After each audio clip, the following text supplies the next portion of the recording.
Tonight, when you get into bed, you probably won't inspect the walls for gaps. You won't calculate how much firewood is left.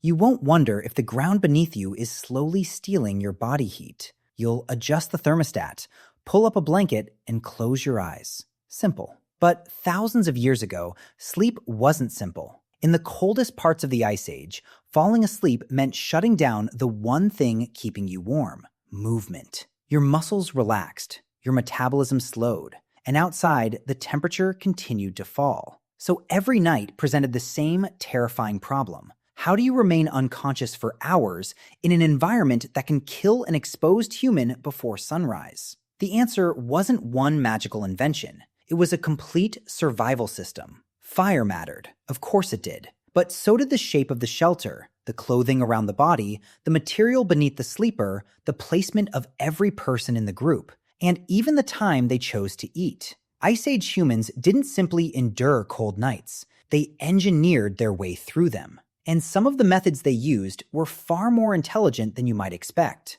Imagine standing on an open plain during an Ice Age winter. There are no buildings, no roads, no electric lights. The landscape stretches for miles beneath a sky that seems almost too large. Snow moves across the ground in thin, ghost-like sheets. Trees are scarce. The wind has nothing to stop it. During the day, you can walk. You can hunt, gather fuel, repair tools, carry meat, and search for shelter. Physical activity generates heat, so as long as you keep moving, your muscles help protect your core. But darkness changes everything. You have to stop. And when you lie down, you begin fighting 3 separate battles. The cold air pulls warmth from exposed skin. The frozen ground drains heat from beneath you.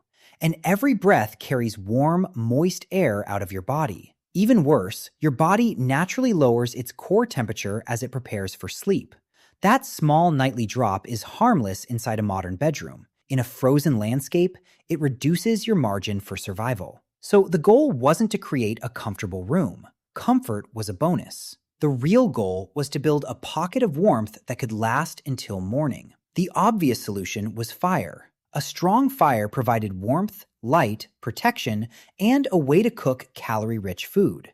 It also turned a dark shelter into a social space where people could repair clothing, shape tools, share food, and plan the next day. But an Ice Age fire wasn't a heater with an automatic switch. It demanded attention. Fuel had to be found, carried, dried, protected, and carefully rationed. In open, treeless regions, good firewood could be difficult to locate. People may have used small shrubs, animal dung, and even fatty bones when ordinary wood was limited. Then there was smoke. A fire placed too deep inside a shelter could fill the space with dangerous fumes. Too close to the entrance, and much of its heat escaped. Too large, and it consumed precious fuel. Too small, and the people sleeping beside it began shivering. The position mattered too. A fire in the center could warm several people.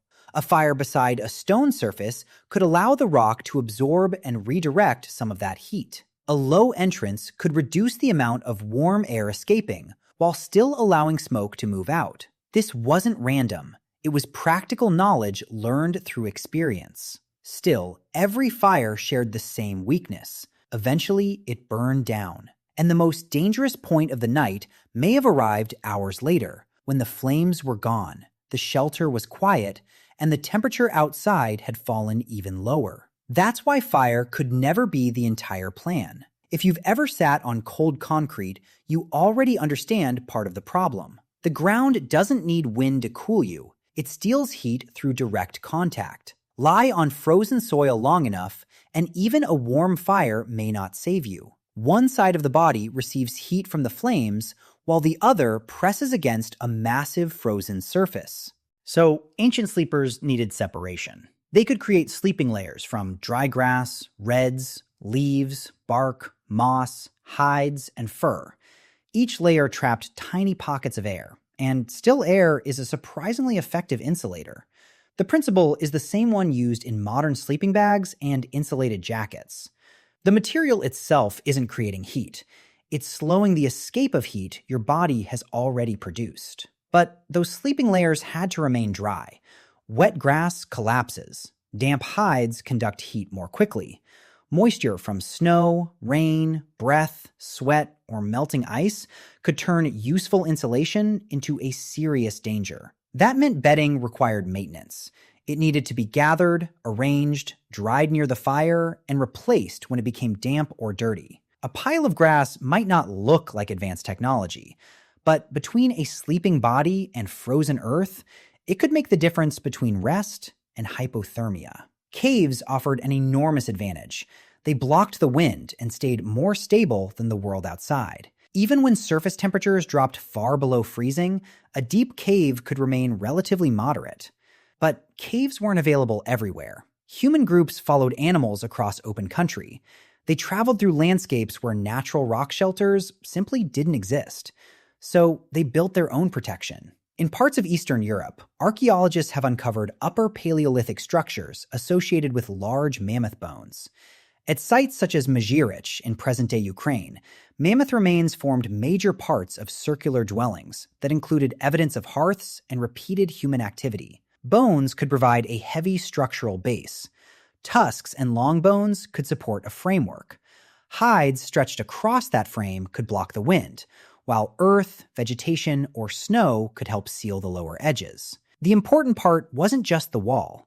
It was the air trapped inside it. Once people, bedding, and a controlled fire were placed in a small enclosed space, the interior became easier to warm. Body heat added to the system. Thick coverings reduced wind. A low roof limited the amount of empty air that needed heating. And here's where group size became important. One human body produces heat. Several bodies packed into a protected sleeping area produce much more. The shelter didn't need to feel like a modern home. It only needed to remain warmer than the deadly air outside. Now picture the group settling down for the night. The strongest adults probably wouldn't choose the warmest position for themselves every time. Infants and small children lose heat faster because they have more surface area compared with their body mass. Sick or injured people may also struggle to produce enough warmth. So, sleeping arrangements could become part of the survival strategy. Children might be placed closer to adults. People could share hides. Bodies could be positioned close together to reduce exposed surface area and create a warmer central zone. The outer sleepers faced more cold. The inner sleepers received more protection. This transformed sleep from an individual act into a group activity, and it meant survival depended on trust.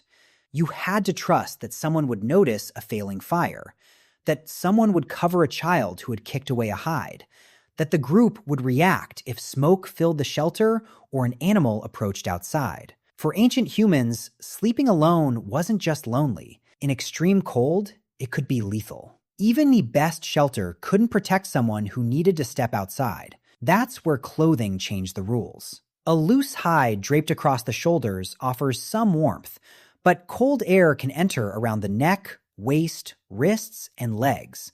Every opening allows heated air to escape. Fitted clothing works differently. When pieces of hide are shaped and joined around the body, they trap a thin layer of warm air close to the skin. Sleeves protect the arms. Leg coverings reduce exposed surface area. Hoods protect the head and neck. Foot coverings separate skin from snow and frozen ground. In other words, tailored clothing turned shelter into something humans could carry. Bone awls and later eyed needles made detailed hideworking easier.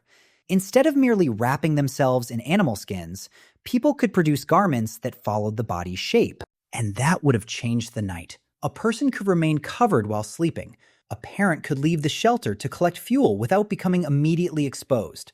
Hunters could travel farther while preserving more body heat. A tiny polished needle doesn't look as impressive as a spear, but the spear helped humans obtain food. The needle helped them live in places where an exposed tropical primate should never have survived. Technology was only part of the answer. The body itself could adjust. Humans generate heat by shivering, but shivering consumes energy and makes restful sleep nearly impossible. The body also has another heat-producing system involving brown adipose tissue, often called brown fat. Unlike white fat, which mainly stores energy, brown fat can burn energy to produce heat without constant muscular shaking. Research confirms that active brown fat contributes to cold-induced heat production in adults. Repeated cold exposure can also improve cold tolerance and increase non-shivering thermogenesis. That doesn't mean Ice Age humans were immune to cold. They weren't. But someone exposed to low temperatures from childhood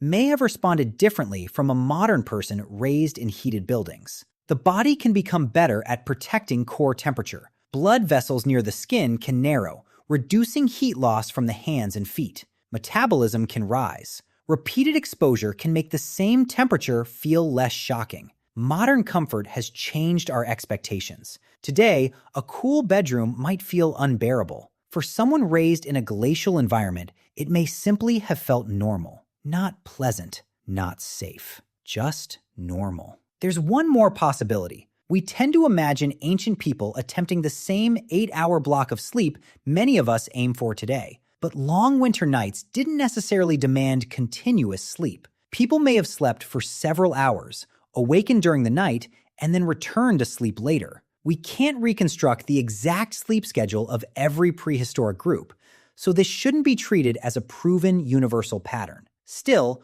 waking in the middle of the night would have been useful. Someone could add fuel to the fire. They could check the shelter covering, move damp bedding, listen for danger, care for a child, or eat a small amount of food. Eating mattered because digestion produces heat. A calorie-rich meal before sleep or during a long winter night gave the body energy to maintain its temperature. Fat was especially valuable because it packed a huge amount of energy into a small portion. So the fire outside the body burned wood, bone, or dung. The fire inside the body burned food. Both had to last until morning. No single part of this system was enough. Fire without shelter lost too much heat. Shelter without insulation left the body exposed to the ground. Clothing without food couldn't replace the energy being burned. And none of it worked for long without cooperation. Survival came from combining everything. A protected location, a carefully managed fire,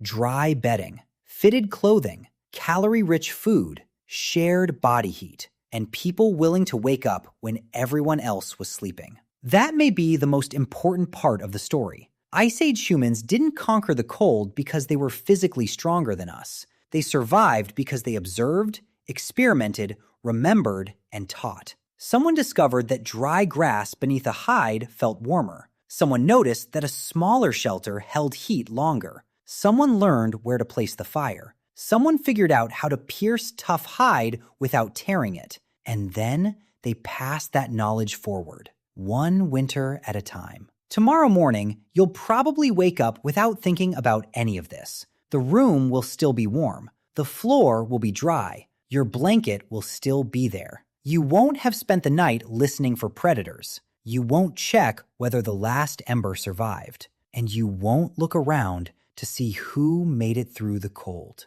But that quiet, ordinary moment, waking safely after hours of unconsciousness, is built on one of humanity's oldest victories. Long before cities, written language, or electricity, our ancestors learned how to create a small island of warmth inside a frozen world. They didn't defeat winter. They simply became smarter than the night.